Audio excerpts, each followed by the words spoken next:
Good morning, good day, good evening, wherever you are today. Thanks for tuning in to HGG Radio, Higher Gospel Radio Station. If this is your first time, we welcome you. Feel free to subscribe, push the like button. You know, there's always something here that we are speaking about. Also, make sure you check out this other program from Ingrid Gentles called The Voice of Reason. All right, we're always here to encourage one another and also promote one another. So we're thanking God for that.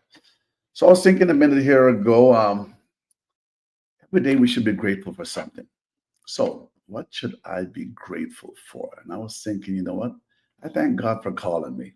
He could have chose anybody else to do what I'm doing, anybody else to live the life I'm living, but he chose me. I find that a privilege.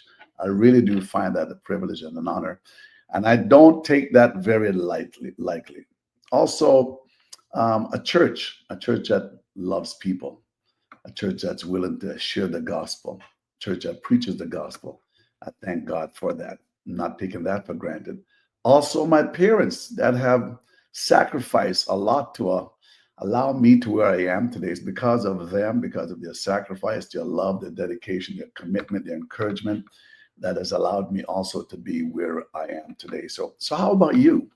What's one or two, three things you've got to be grateful for? Because surely I know God has been good to each and every one of us. So today our program is about renew, review, and rise. You're listening to Transforming Your Relationship. And I am your host again, Bonita Grange. So let's go to 1 Peter chapter 4, verse 8.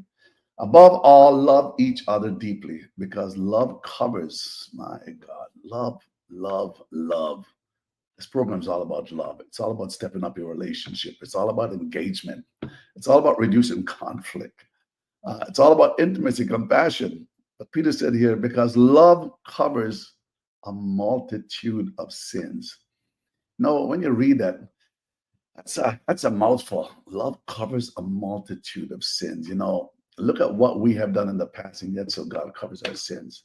And yet still sometimes, if we're not careful, myself included, we're so quick to judge one another, not realizing God has covered a multitude of sins.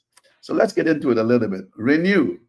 There's something about the fall season. So right where I am now, right now in the world, it's a fall season, and the fall season, it's one of the most beautiful time of the year. You know, the colors are truly amazing. The trees are waiting to show off their spectacular beauty. They get a chance to do that once a year, and but they've got to wait for that proper time to be able to show their beauty, to be able to display what's already in their DNA. They've got to wait for that time, which is the fall time. Now, don't get me wrong, I love the other three seasons, but this one speaks the loudest to me. And if you've listened to some of my programs in the past, you'll hear me talk about letting go during the fall season because of the leaves that's leaving the trees, waiting for rebirth in the spring coming up. But although I love the fall season, you know, there's other seasons. You have the winter, the spring, the summer, but the fall season just speaks to me the loudest. Don't get me wrong, I love my warm weather. Okay, I'm Jamaican. Well, I love my warm weather, but there's some Jamaicans that don't like it hot, but I like it warm. I'd rather warm than cold. I don't know about you, but that's just me. But winter comes, the fall weather comes before winter, and it's a season of change. It's time for some renewal. It's time for a reset. There is a shift in the atmosphere, and so when we talk about renewal, we're referring to restoring or revitalizing our mindset, not just with any mindset, but with a positive, intentional mindset. It's okay to have a mindset, but what kind of mindset do you have? And what kind of mindset do you have that's actually navigating your life? because your thoughts will determine your actions. So something to be, if some things are being hidden when it comes to sometimes our relationship, some things are being hidden. But one thing about time, time exposes all things. You know, you might try to pretend to be this, that, or whatever. You know, Mr. Time is sitting by there. If I could personify time and say, you know what, you go do what you've got to do, but I know you're going to expose yourself in time. I know there's renewal and there's resetting coming on, but right now you're not in that phase. So I'm just going to sit back here and just wait, because there has to come a change. There has to be a shift. So one thing about time, time will expose all of us and what our true characters or values are. Time causes us, if we're not careful, to drift unconsciously where the things we once were captivated about become something that we have taken for granted. You know, this is one of our biggest setback in any relationship, is taking each other for granted, always expecting that they will be there. So when we speak about renewal, we're also talking about there's got to be a reset.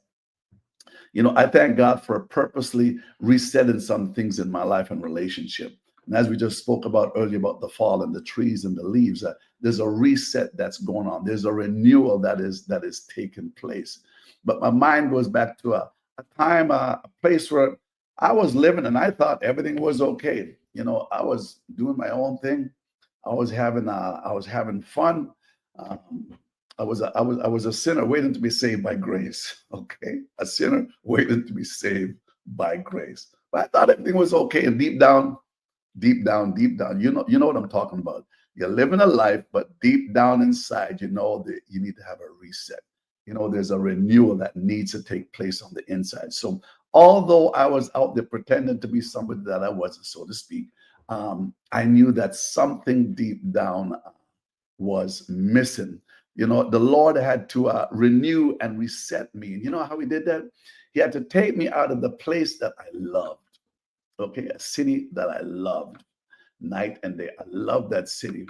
And he took me out of this city, and what he had to do, in order for me to have a reset, in order for there to be a renewal, he had to take me out of the place that I loved the most. And he put me in a place where I figured, oh my Lord, like God really, you really got jokes. This is really not where I want to be. Come on, is there anybody out there? Do I got a witness out there? You're in a place, this is really not where you want to be. But God doesn't make mistakes, friends. He does not make mistakes. Many of us are so worried about or so challenged about where we're at. Could it be that God has you where you are at for a purpose? I'm not talking about being extremely being abused emotionally and physically, but I'm talking about where you are. Can you really think about, instead of complaining and whining about where you're at, think about what is God trying to bring out in me where I am right now? When is what renewed and reset and mindset do I need to have being in this place?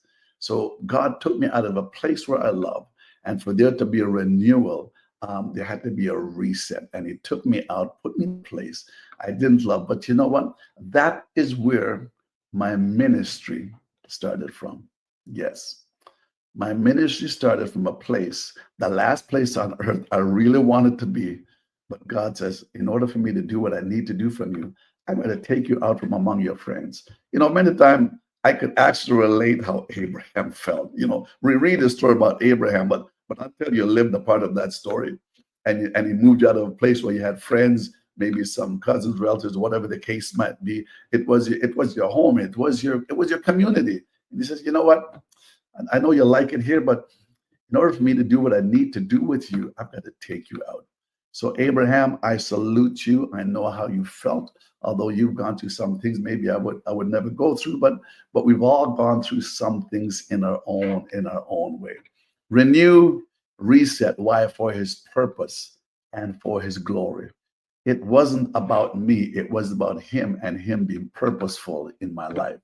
So I better hurry on here. So as I was preparing for this program, I was my mind goes back to many of you have many different appliances in your home. You know, You have your toaster, your coffee maker, your oven, a lot of other different appliances. And if you put where I was one time, if I put say the toaster on and the coffee maker on, if I put two appliances on at the same time, guess what?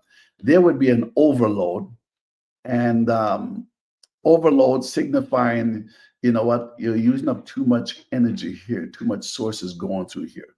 And it is the breaker, it's annoying. Every circuit has a breaker. It's annoying, but it's purposeful. And I think about life in itself. I believe there's this is just me thinking, okay, so bear with me. I think there's a breaker switch inside each and every one of us. So God knows exactly how much you can take, and He will not allow you to go past that, because He knows if I allow you to go past that breaking point, you will literally go out of your mind. And it's not God's will for any of us to go out of our mind. So He knows exactly how much we can take, even though we feel that we can't bear what we're going through, because it's so traumatic, it's so painful. So when that breaker switch, when the power goes off in the toaster, now you're making your coffee and you forgot you can only use maybe just one source at a time, but you forgot somehow or the other. And it's annoying, because what do you think you have to do now? You can sit there and you can curse the toaster, and you can curse the coffee maker. You can sit there and stare at it all you want, but guess what? Ain't no power coming on, son. Ain't no power coming on. It's going to be dead. You know what you got to do? You got to get up off of yourself. You got to get up out of that kitchen, wherever you're at. You've got to go downstairs or find a breaker, wherever it is, because it had a purpose. It's saying that you had too much current that's coming through here. And for you to continue to do what you've always done, but now you're doing it more carefully. Now you're doing it more mindfully, because now I can't plug in these two appliances at the same time. So you're being renewed in the way, your mindset is being renewed, because you become more aware of what you can and what you cannot do. So it's the same principle like we mentioned, like in a relationship. Some things get overloaded, where the relationship maybe was not functioning as it was designed to function. And guess what? God knows how sometimes to allow that breaker switch to break here. He allow you to have a reset point. And sometimes it's a time there's times you just got to be alone.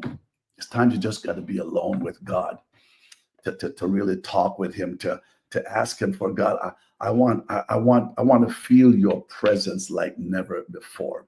I feel each and every one of us that's living for God, there's got to be a time where you have an encounter with God.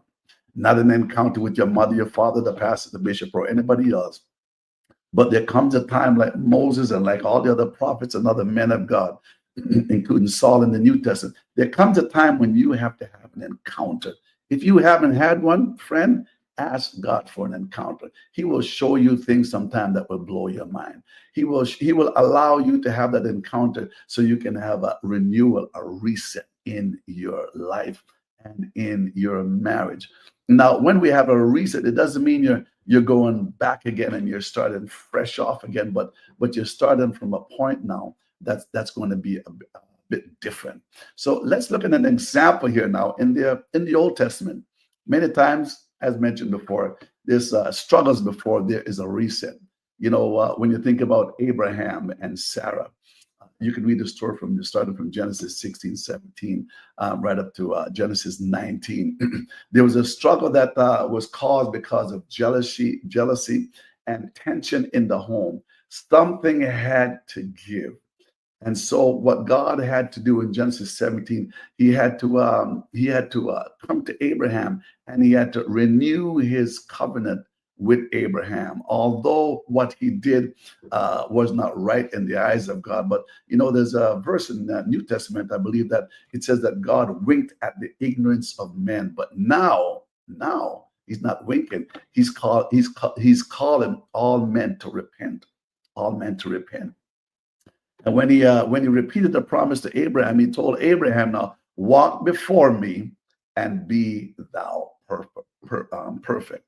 There was an increase in his faith, but he had to wait. He had to wait. After waiting for 25 years, he still had to wait one more year for the promise to be fulfilled, which was him bearing a son. Between him and Sarah, that son, what name was Isaac. So Abraham and Sarah, they had reset through faith. You need faith to help you to reset your life. You need patience to help you when God is resetting your life. If you lack patience, what generally will happen before the renewal or the reset is you end up in a division. You end up in an area where you really didn't want to. You end up with some consequences that you were never meant to engage with. But because we didn't learn to wait, Abraham didn't wait on God. He jumped ahead of God because of the promise was not being fulfilled in his time frame. Many times when we pray, you can relate to this, and I can relate to this. Especially, we expect God to do something within a certain time frame. Guess what? God will not work in my time frame. He's going to work in his own time frame. Sometimes he's got to set up the stage. He's got to set individuals within a certain area or whatever, because if he's going to bless you, many of the blessings that you will have will come through others. So he's got to set the stage up so that there can be a blessing. So with Abraham, we see the problem, but then we see where God reset in Genesis 17, where he reaffirmed and confirmed again the promise and the covenant that was made to him from the beginning. And as for the restoration part, that's where Isaac birth now brought fulfillment. It brought joy and faith back into the home. Every marriage is unique, and you will go through some seasons that will require a renewal and a reset. It doesn't mean starting fully over again. It's renewing your faith, renewing your focus, and unifying yourself together through God's plan. We're still talking about transforming your relationship. For those that's just come into the program here, we're talking about renewal, reset, and also review, if I ever get through this within the next 15 minutes here.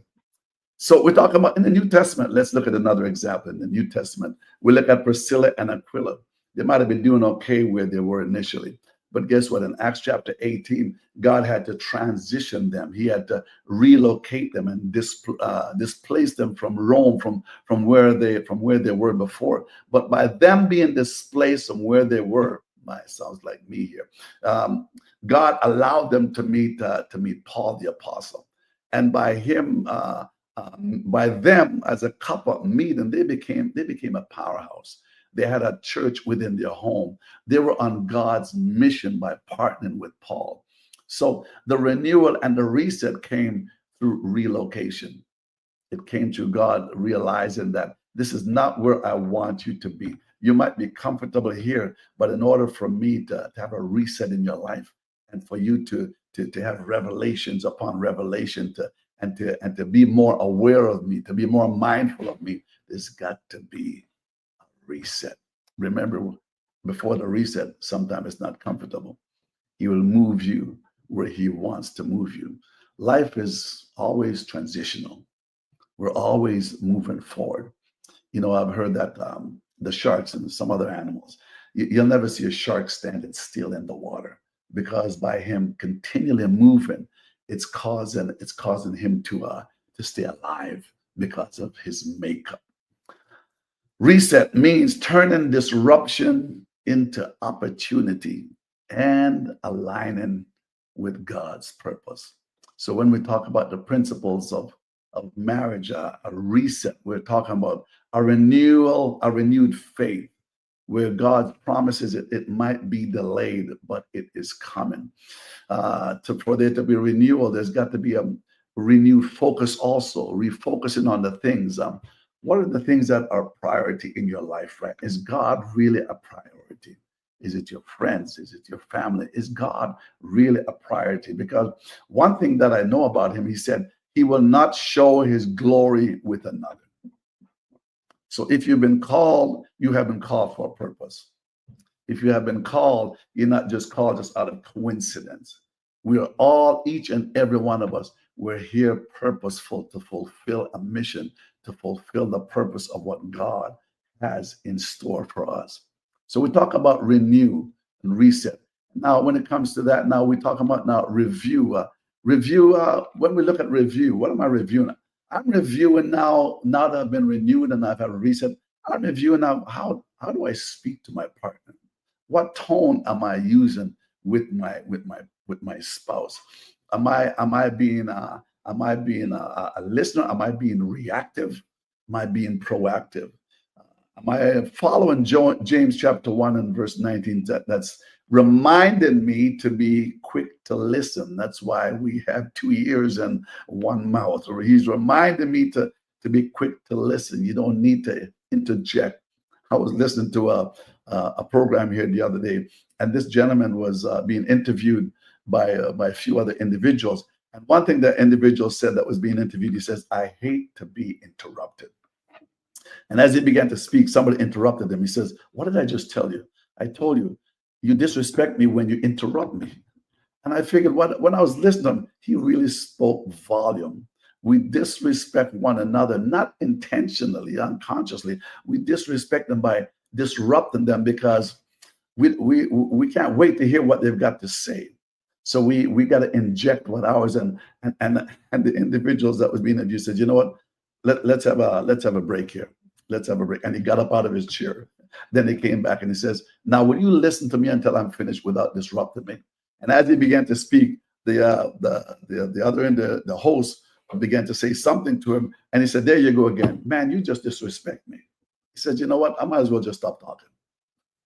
Let me finish what I have to say." And man, that spoke volume to me. Now, men, you know what I'm talking about. Sometimes we like to interrupt. Ladies, I'm not leaving you out of the pictures also. Sometimes we just can't wait until they're finished. We just got to have our peace. So when we review after being renewed and we're on a stage of resetting, then am I listening more than am I reacting?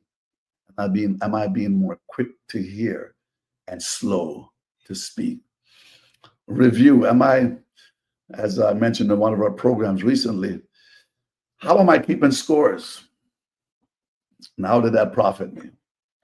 What do I need to do now? Now that I realize that keeping score was not healthy for my relationship, I need to dish that and I need to turn the page and I need to be more conscious of where I am because we're reviewing what has gone wrong. We're reviewing what we now need to do. And again, review our priorities. Is God really the center of our relationship? Or am I making my mother the center? Oh, yes, I've heard that too. Am I making my father the center? Because once any of them come in, am I making my brother, my sister, my coworkers, am I making them the center? Because once they come into that arena, so to speak, they have just disrupted the unity of that family. And many times I've heard that it's very hard to keep some people out of your relationship. But it's hard because we haven't drawn any boundaries. When you don't draw boundaries, anybody can come in. They can say what they want, do what they want, disrupt your unity and everything else. But when you draw boundaries, you know what? I hear what you're saying, but this is between me and my husband now. We're in a marriage together. So sometimes you just got to tell folks, you know what? You need to hold your peace and just let the Lord fight your battles. So when we talk about review, what is one thing you can say to your partner that I'd love for us to improve together after we've experienced a renewal and after we've experienced a reset and review. So now it's time to rise. It's time to rise. You know, couples can walk through storms and become stronger if they hold God at the forefront. We move forward when you rise. We move forward together, stronger together than when we are by ourselves. We march as one because united we stand, but divided we fall. We've made a commitment that we will not we will not repeat the past. You know, Micah 7 and 8 mentions here, excuse me, rejoice against me, rejoice not against me, O mine enemy. When I fall, I shall arise. When I sit in darkness, the Lord shall be a light unto me. Though I fall, I will rise. So even if couples and you're in a relationship and you stumble and you fall, God will give you the power to rise again. And for those that might not be a faith-based, but you've got faith to believe that you can do all things also. So even though you might not believe the word of God and you might not be a Christian or whatever, but you can still rise after you fall, because you can have a determination and a resilient spirit in you that can allow you to rise up and to start again, allow you to rise up and to start from a different place, so you can be more engaged than you were before. You know, we look at Peter in John 21:15-19. Peter, after his failure, what happened? After his failure, God just didn't put him aside. He didn't push him aside, but he restored him and told him to rise up, Peter.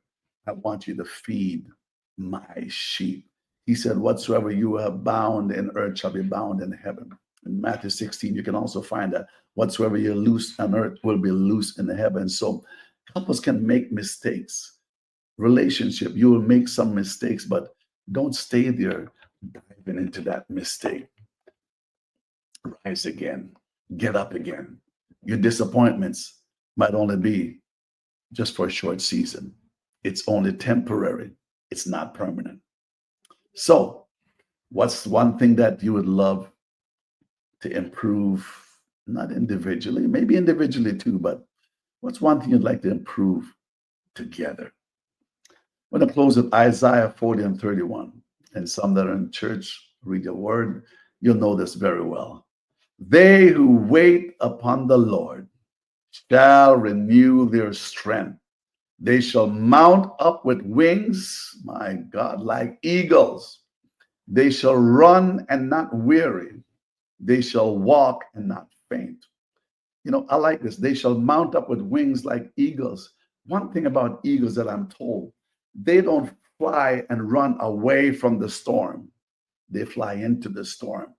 And guess what? The storm is what allowed them to lift them up above that. While every other bird is running for covers, they fly. I'm told they fly above that. Let the pressures of life, let your trials, your setbacks, allow them to make you rise above your problems, above your storm, because there's something there to be learned from your situation. Our topic in our program was about renew, which leads to reset, review, and rise. Wherever you are, it's time to rise. Whatever you're going through, we're praying for each and every couple that God would step into their relationship, that he would transform them in a way like they've never been transformed before, that they will feel the love of God like they have never felt before. It's time for renewal. It's time for review. It's time to rise. God bless you. I'm your host, Benita Grades, and we'll talk to you in the near future again.